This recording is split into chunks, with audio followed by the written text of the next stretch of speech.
Good morning and good afternoon to all you boss ladies. Happy Friday and happy Juneteenth, National Independence Day to everyone.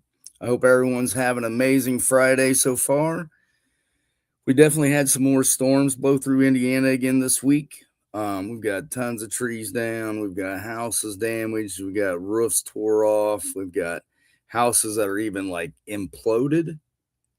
I never even seen such a thing, but a lot of crazy weather going on. And but yet it still can't stop this real estate train from moving forward, right? Every day is a progression. So, welcome to Creating New Opportunities. I'm your host, Bill Haga, VP of Sales with the Federal Savings Bank.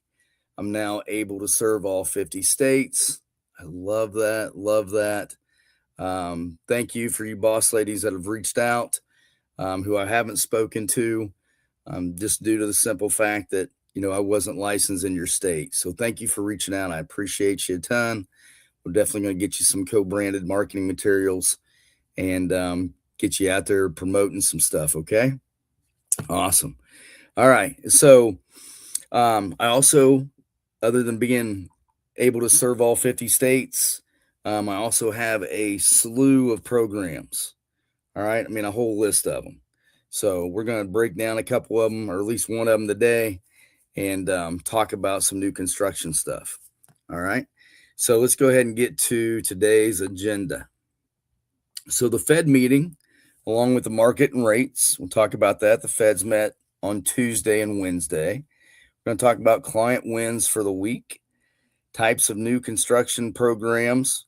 Right. Today, we're going to go over the I-10 new construction program, the I-10. And then, of course, the weekend. So let's go ahead and jump into the Fed meeting and the market and rates. So the Feds met on Tuesday and Wednesday, like I mentioned, and they decided to hold rates steady at its current target as the Federal Reserve opted against rate cuts due to persistent inflation and resilient job market. So if you listen to that and unpack that a little bit, right, our inflation needs to come down a little bit, which means less spending for everyone. So if everyone just stopped spending for a few days, that would bring our inflation numbers down. And then keep in mind, our job market is powerful. They're trying to control some of that. And so once we see some unemployment numbers come out from some major corporations, right, we're starting to see some of that. Some robot replacement. Yeah, it's coming and it's happening. So we're going to start seeing some job market cuts here soon. All right. So even with the news from the Feds and them holding interest rates steady, mortgage rates dipped slightly this week. They sure did. They came back with resilience. So with the benchmark 30-year fixed mortgage easing down to an average of approximately 6.47%, this modest decline provided a slight breather for borrowers. I was able to lock a couple loans. I'm sure other loan officers took advantage of that little break in that rate as well. So the rates continue to hover around 6.5 for a 30-year. Mind you, they were down to 6.47%. A 15-year average is 5.81%, which is just down from 5.84%. So pretty minor gains there, but still gains, and we'll take everything that we can get. All right, client wins for the week. I'm going to start adding closings to our list because, of course, they're huge wins, right? They're like the biggest wins. So, yes, indeed, everyone loves closings.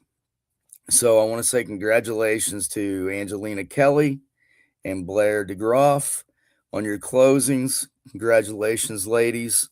Super happy and proud of you. Changing lives right there. Simple enough. I love it. All right. So here is another client win for the week. So clients wanting to purchase a $350,000 house, but the house has some renovation needs. Like the flooring's all tore up. I don't know what happened to this house, but my goodness, the flooring's all tore up. We got a bathroom that's down to the studs. The toilet's in place. That's it. Everything else is torn out of the thing. And like I said, it's down to the studs. This scenario works fine with our FHA 203K renovation loan program. We also have the home style renovation program on the conventional side that can be used for this.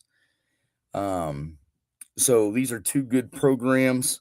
If you're interested in knowing more about these, please contact me. I'd be happy to go through them with you and explain each one of them. And now we will go ahead and go to our new construction programs. Remember, I mentioned all of them last week. And then this week, I'm going to start unpacking these one by one. So today I'll be discussing our what we call an I-10 new construction loan program. So an I-10 buyer is someone who uses an individual taxpayer identification number rather than a Social Security number to handle their taxes. Okay, so this includes non-U.S. citizens or residents without permanent resident status. Okay, so yep, even someone who is not a U.S. citizen can still purchase a new construction home here within the United States. Okay, so the program calls for just a single family construction. You can't have any 2 to 4 units. And this I-10 loan is a one-time closed construction. One-time closed construction means it's all in one. It's one process. The new construction rolls right into an end loan. And that end loan would be a 5-year ARM for this particular program. Okay, so this is only for primary residents only, and will only allow our borrower to finance the construction of a single family home. All right, this is ground up construction only, no renovations. FICO scores. It's all about credit, right? Credit scores need to be a minimum of 680. That gets you 85% loan to value, which means you only need to put 15% down. And of course, DTI, they're hovering between 35 on the front and 43% on the back. The minimum loan amount for these programs, $75,000, and the maximum loan amount is just going to go off a conforming limit, right? So if it's a conforming loan, then we'll go off of conforming loan limits. Taxes and insurance are required to be escrowed. Flood insurance will be required to be escrowed as well if it applies. And I mentioned earlier, there's no 2 to 4 units, just single family homes. You can actually have up to 5 acres, which I think is great. And what's even better, that PMI is not required on this loan program. We all hate PMI, right? Okay, so someone had asked me about property. What if the client already owns property? So we'll get to this now. So if property acquired less than 6 months ago, we're just going to ask for a copy of the closing disclosure, and whatever that value, that appraised value was at that point in time, that's what we're going to use for value.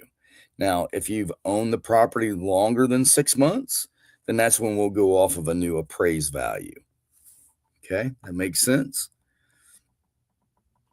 And like I mentioned, these are one-time close. It automatically converts to a PITI payment after 12 months.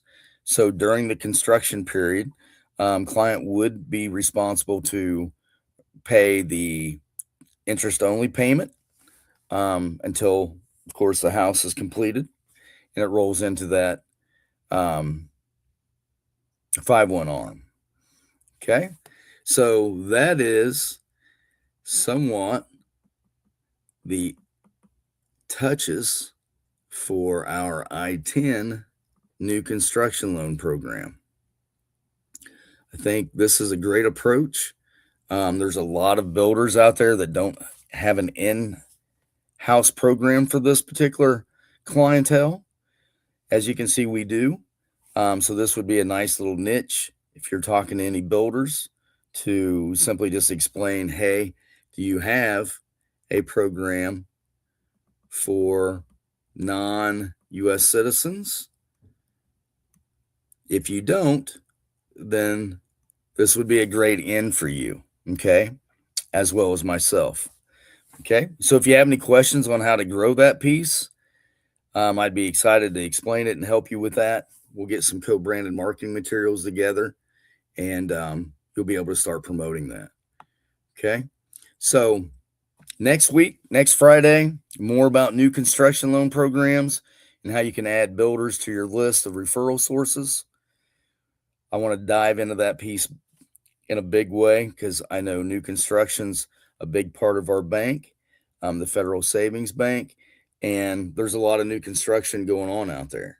So I want to be part of that, and I'm sure you want to be a part of that as well.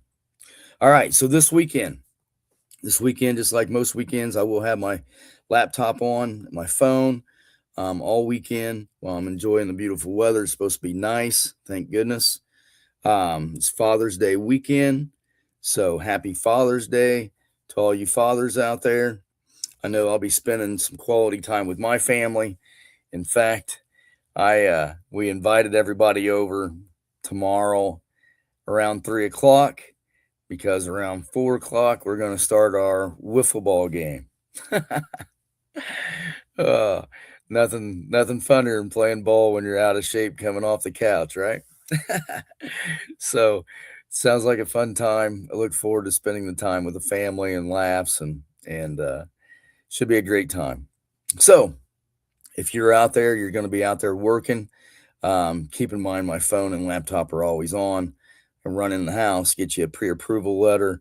If you're making an offer, we can definitely get you updated numbers to reflect the offer that you want to make. But that's all I have for today. As you see, there's going to be a lot shorter, a lot more pinpointed and directed, and hopefully will save you some time as well, and create some ideas in your head with your clients and what we can do moving forward. All right, that's all I have for you, boss ladies. Enjoy your day. Have a great weekend. Good luck, and let's get them under contract. Thank you. Take care, everybody.